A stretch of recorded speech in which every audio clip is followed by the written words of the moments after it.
से स्थित ब्रह्मा जी के प्रिय सावित्री देवी, उनका चरित्र आप मुझसे कहिए, जिसमें उनके व्रत और महात्म्य हो और उनके संबंध में ऐतिहासिक हो, एवं जो स्त्री के पति वर्ता को देने वाले सौभाग्य और महान उदय करने वाला हो। तब शंकर भगवान ने कहा, है देवी, है महादेवी, प्रभाव क्षेत्र से स्थित सावित्री के असाधारण चरित्र को मैं तुमसे कहता हूँ। है महेश्वरी, सावित्री स्थल नामक स्थान में राजकन्या सावित्री ने जिस प्रकार से उत्तम व्रत सावित्री व्रत का पालन किया, मद्रास देश में एक धर्मात्मा, सभी प्राणियों में हित में तत्पर रहने वाला, राजधानी तथा राज्य में रहने वाली प्रजाओं के प्रिय अश्वपति नामक राजा था, जो कि क्षमाशील, संतान रहित, सत्यवादी और इंद्रियों को बस में रखने वाला था। एक समय वह राजा प्रभाव क्षेत्र से यात्रा के निमित्त वहाँ पर आया और विधि पूर्वक यात्रा करता हुआ सावित्री के स्थल पर पहुँचा। वहाँ पर उस राजा ने अपनी रानी के साथ इस व्रत को किया, जो सावित्री के नाम से विख्यात है, प्रसिद्ध है, सभी प्रकार की कामनाओं को पूर्ण करने वाला है। कमंडलों को धारण करने वाली है। सावित्री देवी दर्शन के बाद पुनः आदिष्ट हो गई और बहुत दिनों के बाद उसी राजा के यहाँ देवी के समान रूप वाली कन्या रूप में उत्पन्न हुई। सावित्री की प्रसन्नता से प्राप्त तथा लक्ष्मी की पूजा करने के बाद हुई। अतः राजा ने ब्राह्मणों की आज्ञा से अपनी उस कन्या का नाम सावित्री रखा। वह राजकन्या सावित्री साक्षात शरीर धारण की हुई लक्ष्मी के समान सुशोभित होती हुई बढ़ने लगी और धीरे धीरे सुकुमार अंगों वाली वह यौवन अवस्था को प्राप्त हुई, जिसके मध्य भाग सुंदर और नित्यम भाग विस्तृत है और जो सुवर्ण की प्रतिमा के सामने दिखाई पड़ती थी। लोग उसे देखकर यही समझते थे कि यह कोई देवकन्या है। कमल के समान विशाल नेत्र वाली एवं तेज से अग्नि के समान प्रज्वलित होती हुई वह सावित्री महर्षि भृगु द्वारा कहे हुए सावित्री व्रत को करने लगी, जिस आरंभ में सुंदर वर्ण वाली उसे उपवास करके सिर से स्नान की हुई सावित्री देवता की प्रतिमा के पास में जाकर अग्नि के हवन करके ब्राह्मणों से स्वस्ति वाचन करवाया। ओम हरे ओम स्वस्ति न इंद्र वृद्धसर्वाः स्वस्ति नः पूषा विश्ववेदाः स्वस्ति नक्षत्रो वरिष्ठनेमिः स्वस्ति नो बृहस्पति दधातु। और उस ब्राह्मणों ने अभीष्ट पुष्पांजलि ग्रहण करके सखियों से घिरी हुई लक्ष्मी देवी के समान सुंदर रूप से सुशोभित हुई वरारोह राजकन्या के समीप जाकर पिता के चरणों में प्रणाम कर प्रथम पुष्पांजलि को निवेदित कर हाथ जोड़कर राजा के पार्श्व में स्थित हुई। युवा अवस्था को प्राप्त हुई देखकर राजा के उस विषय में मंत्रियों से सलाह लेकर राजकन्या से कहने लगा, हे पुत्री, तुम्हें योग्य वर को देने का समय आ गया है। मुझसे कोई तुम्हारा तेज घर्षित होकर तुम्हें मांगने के लिए भी नहीं आता, और मैं भी विचार करने पर तुम्हारी आत्मा के अनुरूप वर को भी नहीं पा रहा हूँ। अतः हे पुत्री, देवताओं के निकट में जिस तरह निंदनीय न हो वैसा तुम करो। मैंने धर्म शास्त्र में पढ़ा है और सुना भी है कि यदि पिता के गृह में रहती हुई विवाह के पहले ही जो कन्या रजो धर्म से युक्त हो जाती है वह शूद्र के समान समझी जाती है, तथा उनके पिता को ब्रह्म हत्या के समान पाप लगता है। इसलिए है पुत्री, मैं तुमको भेज रहा हूँ कि तुम्हें स्वयं अपने योग्य वर ढूंढ लो। वृद्ध मंत्रियों के साथ शीघ्र जाओ, मेरी बात मानो। इसके बाद जैसा कहते हैं वैसा करो, वैसा ही होगा। ऐसा कहकर सावित्री घर से निकल कर राज ऋषियों के रम्य तपोवन की ओर चल पड़ी, और वहां पहुंचकर माननीय वृद्धजनों को प्रणाम कर सभी तीर्थ को आश्रमों को जानकर पुनः मंत्रियों के साथ सावित्री अपने गृह पर आ गई, और वहां पर पिताजी के समक्ष पवित्र देवर्षि नारद को बैठे हुए देखा। आसन पर बैठे हुए नारद जी को प्रणाम कर मुस्कुराई हुई कार्य के लिए वन में गई थी। सारी कथाएं उसने कहने लगी। सावित्री बोली है, देवर्षि नारद, साल देश में धर्मात्मा धर्मसेन नामक विख्यात एक क्षत्रिय राजा है जो देव से अंधे हो गए हैं। उस समय उनको छोटा सा एक बालक और उसकी माँ थी। ऐसा समय में अवसर पाकर उसका पूर्वजन बैरी रुक्मिणी नामक एक सामंत राजा से उसने छीन लिया था। अतः वह आश्चर्य धर्मसेन छोटे से बच्चे के साथ लिए हुए अपनी स्त्री के साथ जंगल की ओर चल पड़ा। उनका वह पुत्र वन में ही बड़ा होकर परम धर्मात्मा सत्य बोलने वाला था। अपने अनुसार पति समझकर मैंने उसे वरण कर लिया।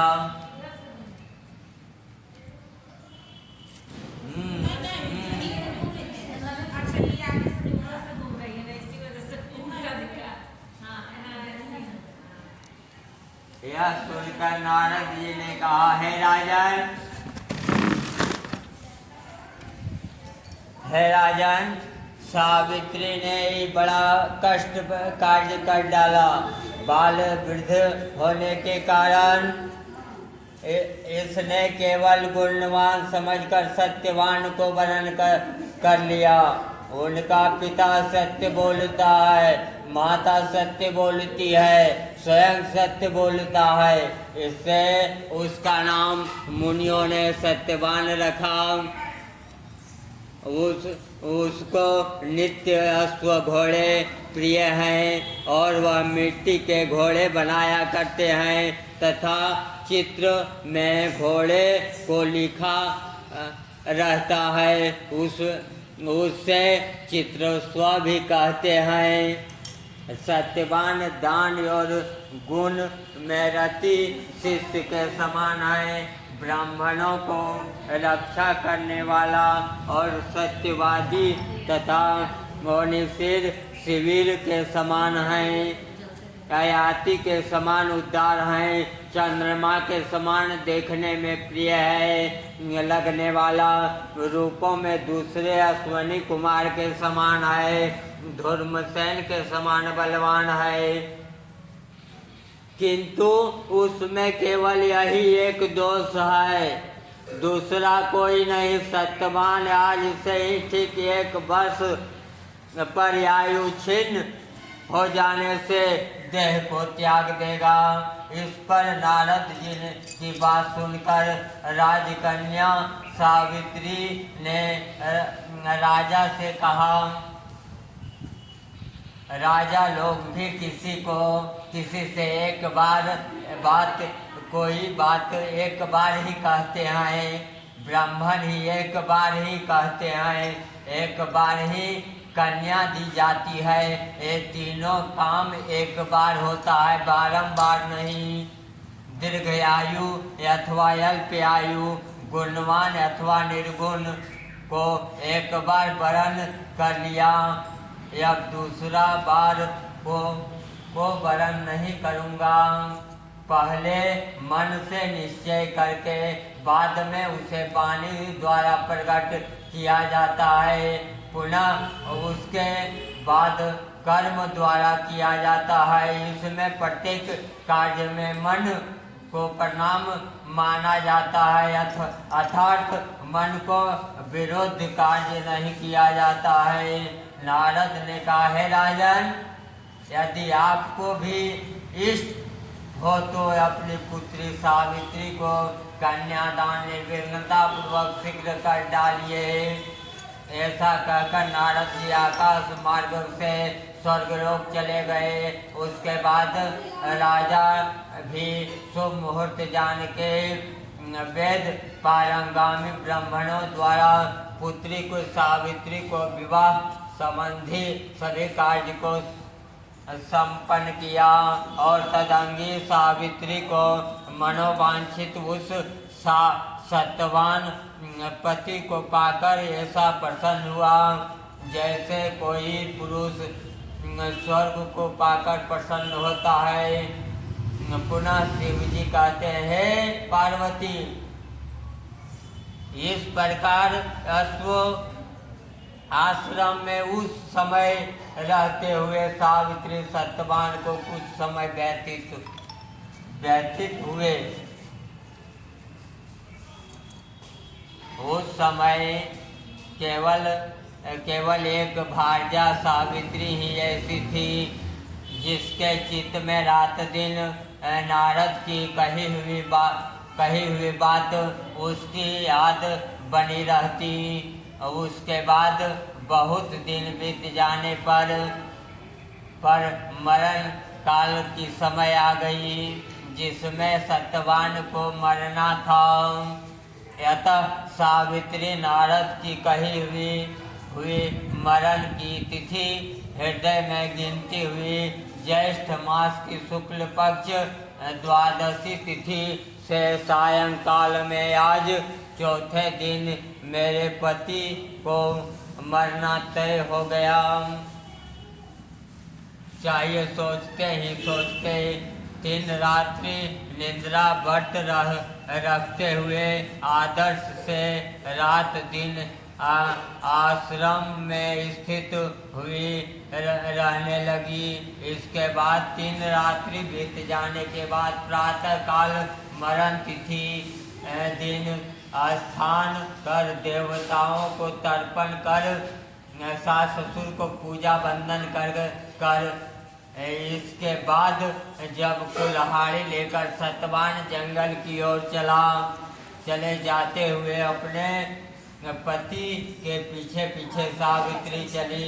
वन में पहुंचकर सत्यवान जल्द से फल फूल समाधि पुष्प तथा सूखी लकड़ी इकट्ठा कर लेने योग्य भार बनाने लगे।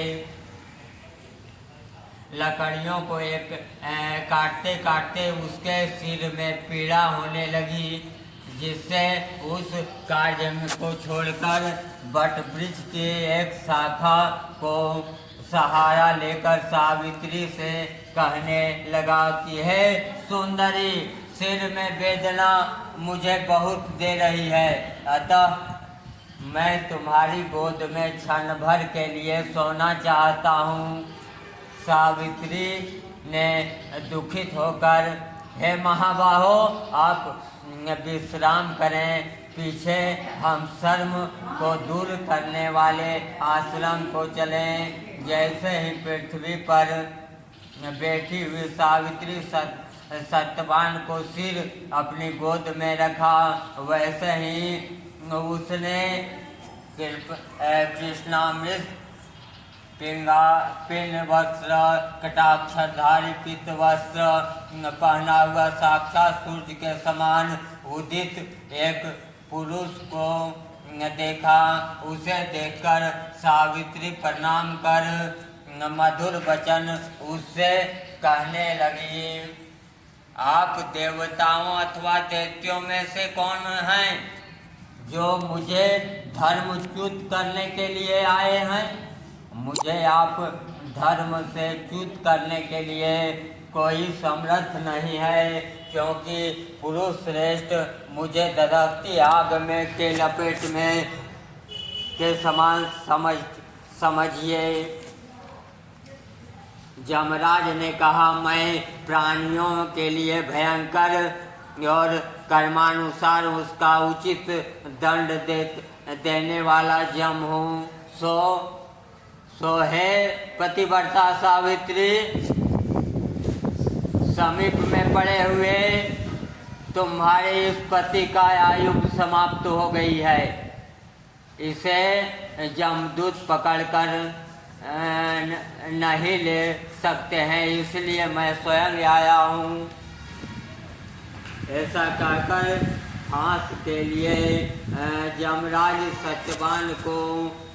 सत्यवान के शरीर अंगुष्ठा मात्र से वाले जीवात्मा को बलपूर्वक निकाल लिया। इसके बाद पितृगण के सेवित जमपुरी के मार्ग की ओर चलना शुरू किया, तो वाराह सावित्री भी पीछे पीछे चली। एक मुहूर्त हुआ, तुम यहाँ तक मेरी साथ आ गई और लौट जाओ। है विशाल त्रिनेत्र, कोई भी जीवात्मा आयु समाप्त होते हुए जमपुरी के मार्ग नहीं आ सकते हैं। सावित्री ने कहा, आपके जैसे विशिष्ट पुरुष के साथ पति का अनुगामी करती हुई मुझे कभी भी शर्म या ग्लानि नहीं हो सकती है। सज्जनों की गति सराहना होती है, एक मात्र सज्जन ही है, दूसरा नहीं। इस प्रकार स्त्री की गति उसका पति होता है, वर्ण शर्मों की गति वेद होता है, शिष्य की गति गुरु होता है। इस पृथ्वी तल की प्राणियों के लिए स्थान किंतु स्त्री के लिए एकमात्र पति को छोड़कर दूसरा स्थान नहीं है। इस प्रकार से धर्म तथा अर्थ की भरे हुए सुंदर मधुर अन्य वाक्य से सूर्यपुत्र यमराज ने प्रसन्न होकर सावित्री को बात कही। यमराज से कहा, हे भामिनी, यमराज ने कहा, हे भामिनी, मैं तुमसे प्रसन्न हूँ, तुम्हारा कल्याण हो, तुम मुझसे वरदान मांगो। सावित्री ने विनय से कहा, सिर झुकाकर अपने लिए राज्य का वर मांगा और महात्मा सास ससुर के लिए आँख मांगा। राज्य प्राप्ति के लिए अपने पिता के लिए 100 पुत्र मांगा, अपने लिए पुत्र की प्राप्ति का वरदान मांगा तथा पति के लिए पूर्व जन्मों के दीर्घायु हो जाने के का वरदान मांगा। इस प्रकार मांगने पर धर्मात्मा यमराज भी अभीष्ट प्रदान कर वापस किया। उसे उसके बाद सावित्री पति को जीवन दान प्राप्त कर प्रसन्नचित होती हुई अपने पति के साथ शांति पूर्वक आश्रम चली गई। बोलिए शंकर भगवान की जय, विष्णु भगवान की जय, अपने अपने माता पिता की जय।